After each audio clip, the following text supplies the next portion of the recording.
કે અમને બી એટલી અનંત ગાળો પડી છે કે અમને બી પ્રો જિગ્નેશ સ્ટોરીઝ કરવી પડી છે. કોના માટે બોલું ખબર પડી ગઈ કેમેરા से.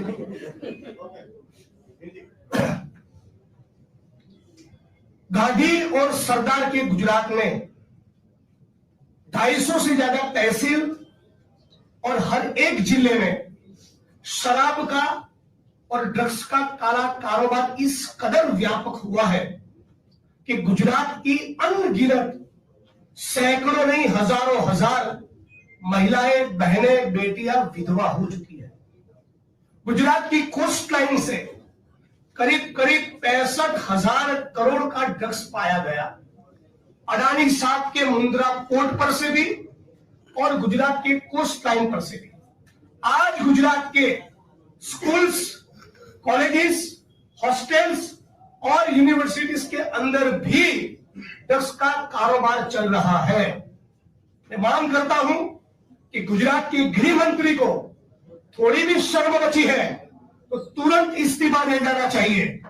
मैं मांग करता हूं देश के प्रधानमंत्री जब गुजरात में आते हैं तो कभी भी गुजरात की युवा पीढ़ी को यह अपील नहीं करते कि ड्रग्स के सेवन में मत पड़िएगा, शराब के कारोबार से दूर रहिएगा.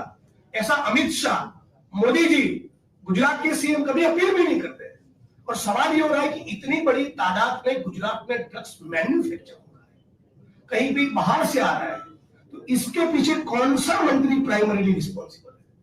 जो भी मंत्री शराब, ड्रग्स और जुए में से कमा रहा है वो मंत्री मेरे लिए भारत भूमि और गुजरात का गद्दार है. और इन गद्दारों को गुजरात की जनता तबीयत से अभी लताड़ रही है. और मैं मांग कर रहा हूं कि हर संघवी गुजरात के गृह मंत्री को तुरंत इस्तीफा दे देना चाहिए. वो नहीं देंगे तो हम उनको मजबूर करेंगे, उनकी पार्टी को मजबूर करेंगे. लेकिन किसी भी कीमत पर ड्रग्स के इस काले कारोबार को भारतीय जनता पार्टी की सरकार को रोकना पड़ेगा.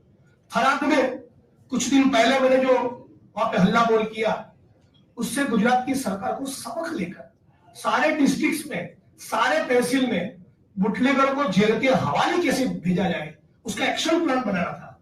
उसके बजाय प्लान क्या बनाया? हेड क्वार्टर में पुलिस के छोटे कर्मचारियों के परिवार के जो लोग रहते हैं उनको मेरे खिलाफ उकसाया. ये देखिए उनका रवैया. गुजरात की भारतीय जनता पार्टी के प्रदेश प्रमुख, गुजरात के डीजी, गुजरात के होम मिनिस्टर बिना मेरा नाम लिए इनडायरेक्टली मेरे बारे में कमेंट कर रहे हैं. लेकिन गुजरात की जनता को यह आश्वस्त नहीं कर रहे कि हमारे गुजरात में अब शराब नहीं बिकेगी, हमारे गुजरात में शराब के साथ साथ जुए के अड्डे नहीं रहेंगे, ड्रग्स आपको कहीं नहीं पाया जाएगा. ये मैं गारंटी देता हूं. ऐसा किसी ने नहीं बोला. मतलब कि जिग्नेश भाई और कांग्रेस को टारगेट करो और असली जो मुद्दा है कि करोड़ों अरबों की कीमत का ड्रग्स गुजरात में आ चुका है, लगातार आ रहा है, यहां से अलग अलग प्रदेशों में जा रहा है, यहां पर उसका मैन्युफैक्चरिंग हो रहा है. 15-20 साल के नौजवान उसकी चुंगाल में फंस चुके हैं. जिन युवा साथियों को ड्रग्स का सप्लाई नहीं मिलता तो उन लोगों ने नर्मदा की कैनाल में जंप लगाकर सुसाइड तक किया है. ऐसे भी वाकये किस्से सामने आए हैं जब कोरोना में कुछ युवा साथियों को ड्रग्स नहीं मिला तो उन लोगों ने भी सुसाइड किया है. तो गुजरात की वर्तमान पीढ़ी की रगों में कौन है जो ड्रग्स घुसेड़ रहा है? ये सवाल हम लोग पूछ रहे हैं. आने वाले दिनों में हम लोग एक हेल्पलाइन भी लॉन्च करेंगे. ये स्टेट वाइड कैंपेन है और ये केवल कांग्रेस पार्टी का नहीं है, ये गुजरात की जनता का कैंपेन है. जनता से आवाज उठी है, जनता लिख रही है गुजरात के अलग अलग कोने से कि ड्रग्स का काला कारोबार गुजरात में हमेशा हमेशा के लिए बंद होना चाहिए. मैं मांग करता हूं चिंतन शिविर में बैठे हुए गुजरात की सीएम सभा, आप जब चिंतन शिविर पूरी करके आए तो गुजरात की जनता के सामने एक ब्लूप्रिंट रखिए. बताइए कि आपका एक्शन प्लान क्या है, बताइए कि ड्रग्स के कारोबार को आप कैसे खत्म करेंगे. और साथ साथ मिस्टर हर्ष संघवी का इस्तीफा चाहिए. दो मंत्री और सरकार ये कहती है कि हम ड्रग्स पकड़ते हैं, इसलिए आपको पता चल रहा है कि यहाँ पे इतनी ड्रग्स मैन्युफैक्चर यहाँ पर जो हो रहा है वो फैक्ट्रियां किसने लगाई? वो भी पकड़ रहे हैं. ऐसा कैसा आपका शासन है कि करोड़ों अरबों की कीमत का ड्रग्स आ रहा है? 8-10 साल पहले तो ऐसा नहीं था. पकड़ी जा रही नहीं, 8-10 साल पहले ऐसा नहीं था. तो यहाँ पे गुजरात में इतना ड्रग्स क्यों आ रहा है? क्यों गुजरात को सेफ हेवन माना जा रहा है ड्रग्स के लिए? क्यों यह हिम्मत हो रही है? क्यों आप छापे नहीं मार रहे?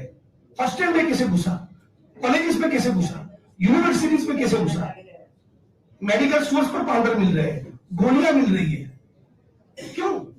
क्या जवाब है उनके पास? जुनेद भाई, आने वाले समय में जिस तरह से आपने बनारस में जाके स्टेशन में घेराव किया तो और भी कहीं जनता रेड भी करेंगे। और अभी तो एक पुलिस अभी प्रेशर में है, राज्य की सरकार भी प्रेशर में है, तो बहुत से जगह पे तो इंस्ट्रक्शन दिए हैं, लेकिन वो जब इंस्ट्रक्शन उनको लगेगा कि अब ढीले करने की जरूरत, तब हम लोग और एग्रेसिवली जाएंगे। और बहुत से लोग सोशल मीडिया में हम लोग के पास वीडियोस भी पहुंचाए, वीडियोस भी आप तक हम लोग पहुंचाते रहेंगे। जनता रेड भी करेंगे और हमारे कहे बिना भी गुजरात की जनता रेड करने की मूड में है। कल सूरत से ही किसी व्यक्ति ने वीडियो बनाकर कहा कि देखो मैं आपको लाइव दिखाता हूँ गांजा कहां होता है। ऐसे अनगिनत वीडियो सोशल मीडिया में वायरल हो रहे हैं। विधानसभा के पटल पे मुद्दे को उठाया जाएगा। विधानसभा के पटल पे इस मुद्दे को एक से ज्यादा बार कांग्रेस पार्टी ने उठाया है, कल भी उठाएंगे, सड़कों पर भी उठाएंगे। दिनेश भाई, भाजपा के धारासभ्य सूरत के जो है उन्होंने भी ये आपके से एक मुद्दा उठाया सूरत से, और ये मतलब कि एक प्रकार से उन्होंने पुष्टि की है इस बात की कि चरस, गांजा, शराब और ड्रग्स गुजरात में हम लोगों की कल्पना से भी ज्यादा फैल चुके हैं। उसका तो कॉग्निजेंस लीजिए, या उनके खिलाफ भी पुलिस कर्मियों को भड़का कर रैलियां करवाओगे। जिग्नेश भाई, आपने पंजाब में आपकी सरकार अरे हमारी एक मिनट, हमारी भाषा विશે આપણે કોમેન્ટ કરી હતી। એક જ વાક્ય તો આ ટાંટિયા તોડવાનું તમે જે કીધું હતું એ શું હતું? હવે આ તમારી સંસ્કારી ભાષા છે।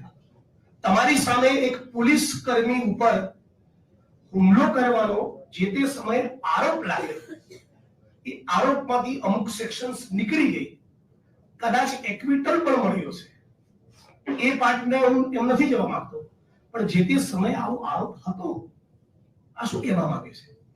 તાંતિયા તોડવા વાળું તમારું નિવેદન છે એ તમે હજી પાછું નથી લીધું। હું તો ડીજી સાહેબને સવાલ પૂછવા માંગુ છું, કોઈ પણ ગુજરાતનો નાગરિક જાહેરમાં એવું કે તાંતિયા તોડી નાખવા જોઈએ, એ ભારતીય દંડ સંહિતાની લાગુ પડતી કલમ અમુક બીએનએસ મુજબ ક્રિમિનલ ઓફેન્સ બને કે કેમ, જરા માર્ગદર્શન કરો। जिग्नेश भाई, आपने पंजाब ની અંદર આપની પછી માવા મસાલા જે લોકો ખાઈ પિચકારી મારે એને કે ધોકાવાળી કરો, એવું નથી કેતા મિસ્ટર સંઘવી કે ડ્રગ્સ જે લોકો વેચે છે કે જે બુટલેગરો છે એની સર્વિસ કરો, એવું નથી કહેતા।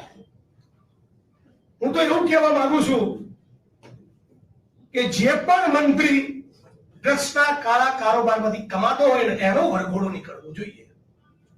जिग्नेश भाई, आपनी सरकार पंजाबમાં છે, पंजाबમાં આટલો બધો ડ્રગ્સનો કારોબાર છે, તો ગુજરાતમાં આપની સરકાર આ બાબતે મૌન છે આપના કાર્યકરો, તો એ બાબતે આપનું શું કહેવું? સોરી, આપની સરકાર पंजाबમાં છે, ત્યાં पंजाबમાં આમ આદમી એ પાર્ટી અમની પ્રતિક્રિયા લો ને। નહીં, એ આજે મૌન છે, અમે ઝુંબેશ કરી તો એ એટલે તમારા સવાલમાં જવાબ છુપાયેલો છે કે મૌન છે। Thank you. Thank you.